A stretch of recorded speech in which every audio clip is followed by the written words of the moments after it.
Yung matandang babae, panay ang puna sa staff. Nakakagulo ng service. Sino na kaya nagsulat ito? Palagay ko ako to eh. Ako yung siyempre, hindi namin alam yan. Bakit hindi nyo alam? Dapat alamin nyo. Dapat pag may naghuhulog, tignan nyo kung sino mga naghuhulog. Ito pa, tignan mo ha. May pangalan ko na. Si Iris, sobrang sungit, kaya tumandang dalaga. Buti nga. Tignan mo, sino nagsulat kaya nito? Ha? Parang gusto ko sa burukan.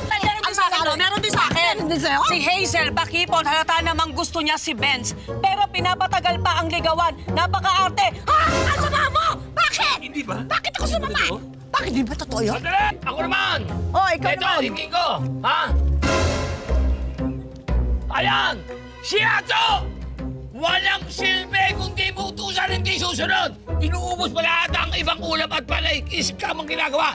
Sino kaya may gawa nito? Sino?